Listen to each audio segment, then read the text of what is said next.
तो महाप्रभु कहते हैं, जब श्री कृष्ण ब्रज को छोड़कर मथुरा चले गए तो उनके वियोग में ब्रज मानो शांत हो गया और ब्रज के निवासी मानो मरणासन्न हो गए, जैसे अब मर जाएंगे। न खाते न पीते न सोते, सिर्फ रोते। पपीहे भी रोते, गौएं भी रोती, यमुना जी जो उछल उछल के बहती थी वो रुदन कर कर शांत हो गई, नमकीन हो गई, लेकिन रो रही है। सखा रो रहे हैं, गोपियां रो रही हैं, नंद बाबा, यशोदा मैया सब निरंतर रो रहे हैं। तालाब, सरोवर आदि उसमें पुष्प खिलने बंद हो गए।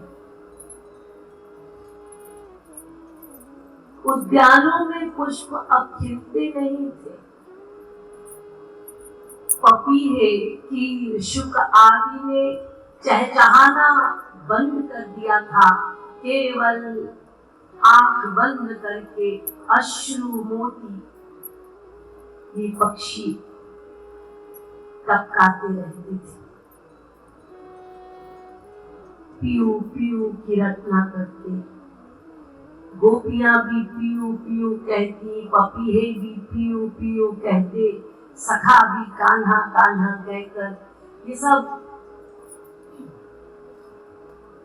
विरह की पराकाष्ठा में जीवन व्यतीत कर रहे थे। और फिर श्री राधा रानी की तो बात ही क्या है, उनके विरह अवस्था का तो कोई वर्णन ही नहीं कर सकता। तो सबकी बड़ी दयनीय स्थिति थी। और ये यथा मां प्रपद्यन्ते तांस तथैव भजाम्यहम् के सिद्धांत अनुसार द्वारिका में भी श्री कृष्ण की अक्सर ब्रजवासियों का स्मरण कर ऐसी ही अवस्था हो जाती थी। तो अपने आप को बहुत नियंत्रण में रखते, राजकार्य देखते, लेकिन जब एकांत में जाते तो फिर अपने आप को संभाल ना पाते। उद्धव को अक्सर उनके इस गृह अवस्था का दर्शन होता और कौतूहलवश उद्धव पूछ बैठते और समझाते कि कृष्ण अब तुम गोप कुमार नहीं हो, तुम द्वारिकाधीश हो। इस प्रकार से रुदन करना, इस प्रकार से उनको याद करना, ये तुम्हें शोभा नहीं देता है। एक दिन ऐसा हुआ, श्री कृष्ण जी का विरह पराकाष्ठा को पहुंच गया और वे मूर्छित होकर गिर गए। सब बेचैन हो गए, रानियां 16,108। नारद जी भी वहीं थे, उद्धव भी वहीं थे, दारुक भी वहीं था, उग्रसेन जी भी वहीं थे। सब लेकिन स्तब्ध, क्योंकि श्री कृष्ण द्वारिकाधीश की मूर्छा भंग ही नहीं होती। तो सबने नारद जी से प्रार्थना की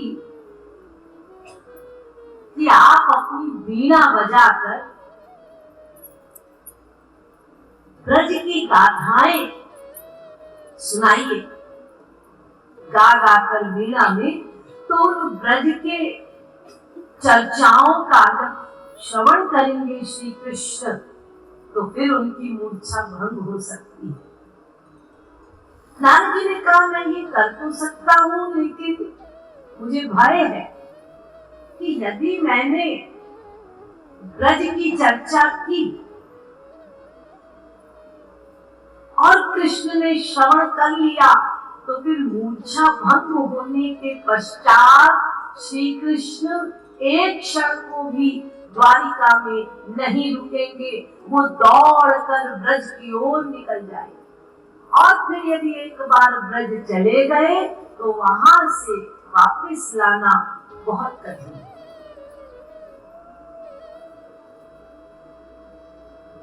तो नारद जी ने तो मना कर दिया। अब सबने सोचा कि एक उपाय हो सकता है। श्री कृष्ण जी ने उद्धव जी को भेजा था सखियों को समझाने के लिए, तो उद्धव जी को सारे विषय का पता है।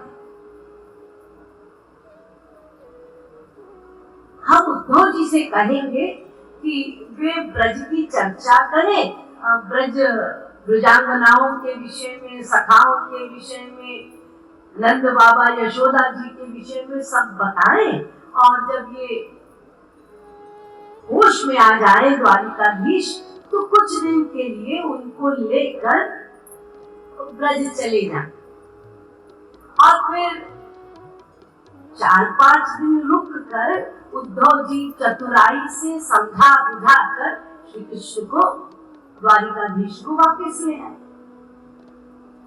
उद्धव जी ने कहा देखो, आप लोगों की इस बात पर मैं सहमत नहीं। मैं ब्रजवासियों को धोखा नहीं दे सकता। वे प्रेमी और प्रेमी भरोसा करता है, विश्वास ही उसका आधार है। मैंने पिछली बार उन्हें विश्वास दिलाया था कि मैं मथुरा जा रहा हूं और मैं अवश्य श्री कृष्ण को अपने साथ लेकर आऊंगा, और आज तक मैं नहीं गया। कई बार मैंने श्री कृष्ण से कहा, लेकिन उन्होंने मेरी बात टाल दी, वे नहीं गए। मैं किस मुंह से जाऊं? फिर उनको जाकर कहूं तो वो कहेंगे, और यदि श्री कृष्ण ना गए तो फिर क्या हाल होगा? फिर मुझ पर से भी विश्वास उठ जाएगा, इसीलिए मैं नहीं जाऊंगा। तो सबने मिलकर बलदाऊ भैया से कहा, क्योंकि श्री कृष्ण ब्रज नहीं गए दोबारा, परंतु बलराम जी को भी भेजा कि ब्रज के हर निवासी को जैसा सुख मैंने दिया था आप देकर आए। बाबा माँ से भी मिलिए, सखाओं से भी मिलिए, सखियों से भी मिलिए, गौओं से भी मिलिए, पशु पक्षी सब से मिलकर आइए, सबको सुख देकर आए। और श्री कृष्ण सदृश बलराम गए और उन्होंने वैसा सुख दिया। भागवत में वर्णन, कुछ दिन के लिए गए थे, कई दिन रुक गए, कई दिन। लेकिन जब लौटने लगे, बलराम जी ने ब्रजवासियों को वचन दिया कि मैं जा रहा हूं और मैं अवश्य श्री कृष्ण को तुम लोगों के पास भेजूंगा। तो आज जब बलदाऊ भैया को कहा गया कि आप ही कुछ करिए, इनकी तो मूर्छा भंग नहीं हो रही, आप ब्रज चले जाइए, थोड़ा उनको समझा बुझा दीजिए, फिर श्री कृष्ण को अपने साथ ले जाइएगा, कुछ दिन रुक कर आ जाइएगा। बलराम जी ने कहा, मेरी ब्रज जाने की हिम्मत नहीं है, मैं नहीं जा सकता। मैं तो इस निष्ठुर कृष्ण को समझा कर हार गया हूँ। पता नहीं कितने बहाने बनाता है, क्यों नहीं जाता ये तो मैं आज तक नहीं जान पाया। लेकिन जाता ही नहीं, सुनता ही नहीं मेरी बात। मैं नहीं जाऊंगा ब्रज। तो बलराम जी ने भी मना कर दिया। तो अंत में श्री कृष्ण की बहन सुभद्रा वो कहने लगी, मैं जाऊंगी, मैं ब्रज जाऊंगी और ब्रज जाकर हर ब्रजवासियों को श्री कृष्ण के आगमन की सूचना दूंगी। और जब वे जानेंगे कि श्री कृष्ण आ रहे हैं तो उनका विरह शांत होगा और वे उनके स्वागत की तैयारियां करने लगेंगे। थोड़े दिन हम भाई बहन रह जाएंगे ब्रज में, फिर मैं ब्रजवासियों से ही उनको समझा बुझा कर श्री कृष्ण को वापस ले आऊंगी। ये मेरा दायित्व है। तो रथ तैयार हुआ। जब सुभद्रा जी ने ब्रज जाने को कहा तो सुभद्रा जी ने ये कहा कि मैं ऐसा करती हूँ, रथ तैयार कर लो और नारद जी को बुलाओ। और नारद जी से कहते हैं वो वीणा पर फिर से गाएं, ब्रज की चर्चाएं गाएं। और जब उनकी मूर्छा भंग होगी कृष्ण द्वारिकाधीश की, तो वे आ जाएंगे रथ पर और हम दोनों एक साथ चले जाएंगे। लेकिन बलराम जी ने कहा,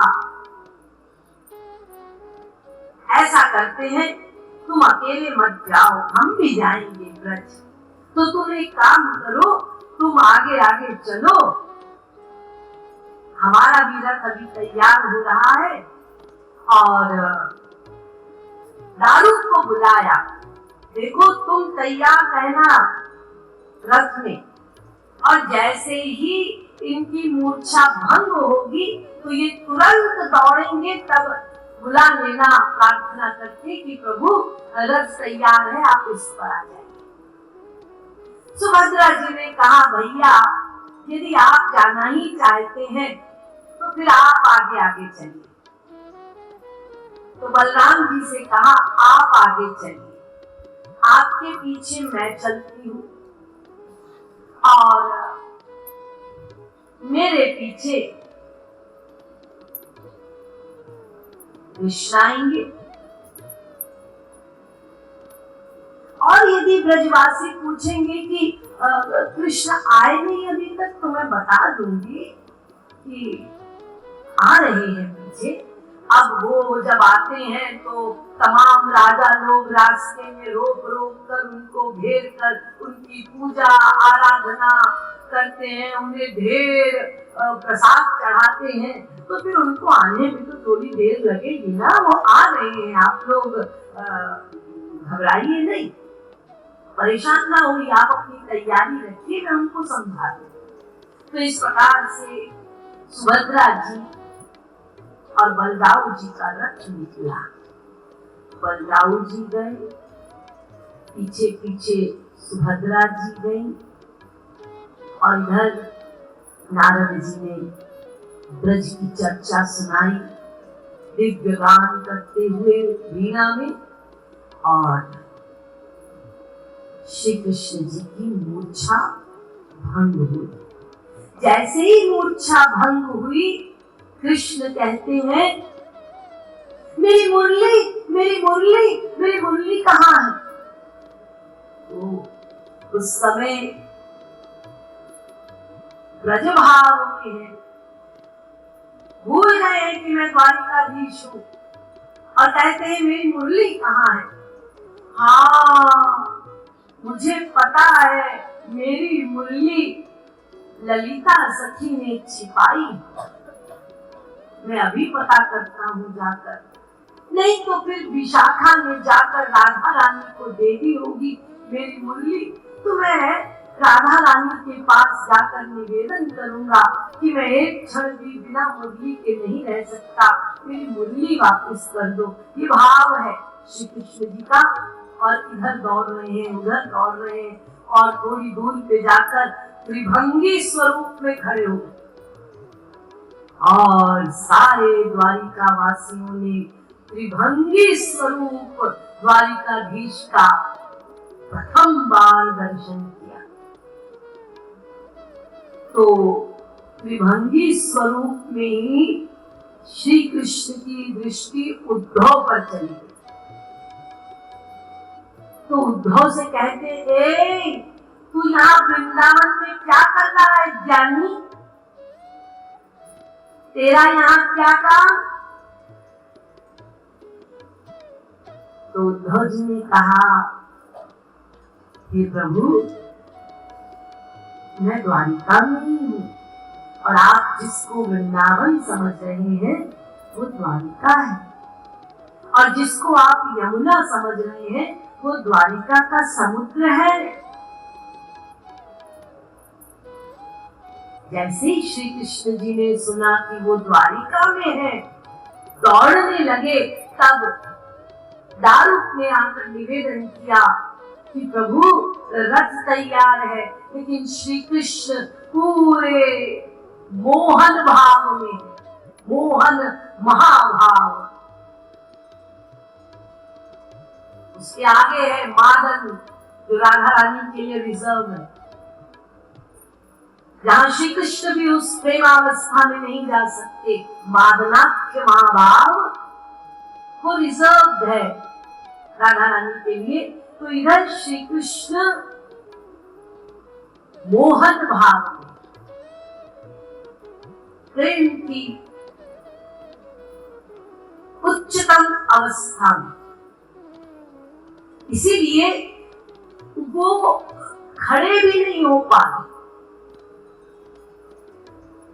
वो खड़े नहीं हो पा रहे। और धीरे धीरे उस अवस्था में उनका हाथ, उनका पैर सिकुड़ रहा है, आंखें बड़ी बड़ी हो रही हैं।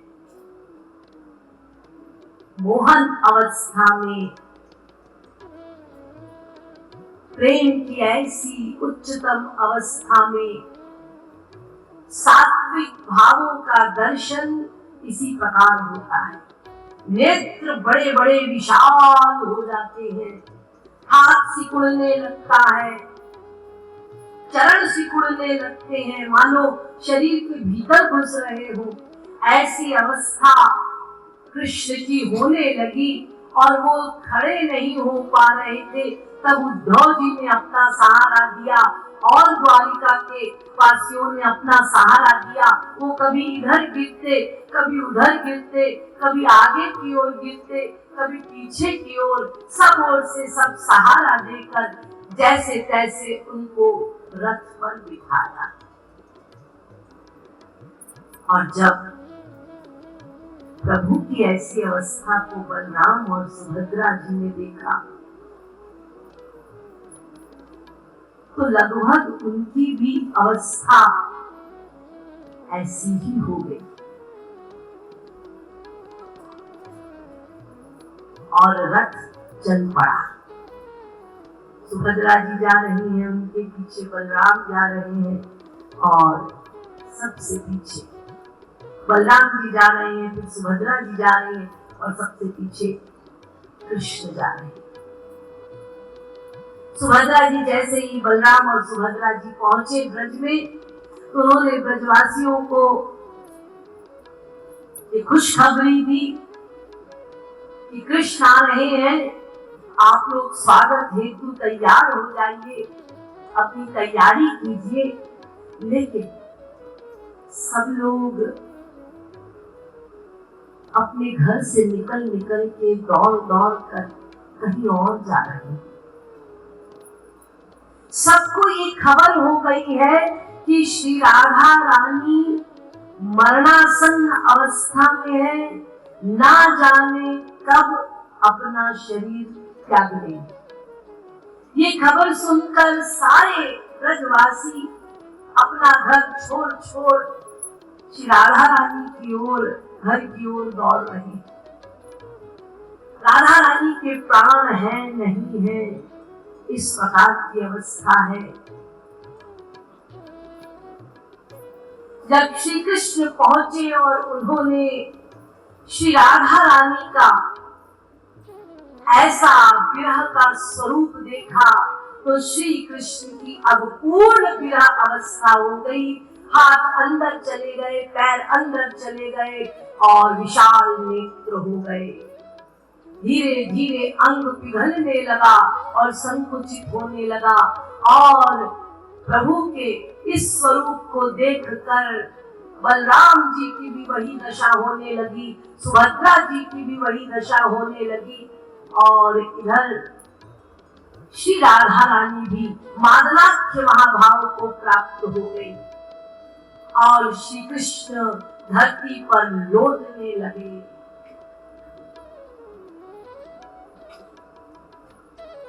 उसी समय नारद जी वहां प्रकट हुए और ऐसे प्रेम की उच्चतम अवस्था में जो स्वरूप होता है उस स्वरूप का दर्शन किया। द्वारिकाधीश का, बलराम जी का और सुभद्रा जी का। और इस दर्शन को देखकर वो मुग्ध हो गए, मुग्ध हो गए, समाधि में लीन हो गए और बहुत देर तक समाधि से बाहर नहीं आए। फिर कुछ क्षण बाद जब समाधि से बाहर आए तो उन्होंने द्वारिकाधीश से निवेदन किया कि जिस स्वरूप का दर्शन, जिस प्रेम स्वरूप का दर्शन आपने मुझे कराया है, क्या जगत को इस स्वरूप का दर्शन हो पाएगा? आप तो भक्त वत्सल हैं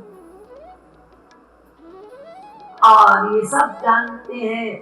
भले ही भगवान अपने नियम बना ले, लेकिन भक्तों की रुचि वो कभी नहीं काटते, इसीलिए वो भक्त वत्सल है। नारद जी के इस जगत के कल्याण हेतु जो उन्होंने इच्छा प्रकट की कि इस स्वरूप का दर्शन साधारण से साधारण जीव को भी हो जाए, इस इच्छा को द्वारिकाधीश ने पूर्ण किया। कहा तथास्तु तथास्तु भवितु। और कहा होगा? उन्होंने कहा कि मैं उत्कल प्रदेश में नीलाचल में जाकर इन्हीं तीन स्वरूपों में स्वयं समस्त जगत के प्राणियों को दर्शन दूंगा। और आज वही श्री कृष्ण जो स्वयं जगन्नाथ बने हैं, वही श्री कृष्ण जो स्वयं बलराम बने हैं और वही श्री कृष्ण की योग माया शक्ति सुभद्रा बनी है। ये तीन स्वरूपों का दर्शन है जगत के प्राणियों के लिए। तो इस प्रकार से महाप्रभु जी ने बतलाया कि श्री कृष्ण, सुभद्रा एवं बलराम ये ब्रज में जाते हैं। जो गुंडीचा मंदिर जाना है वो ब्रज में जाना है। ब्रज में जाते हैं, कुछ दिन रहते हैं और फिर वहां से लौटते हैं। तो ये रहस्य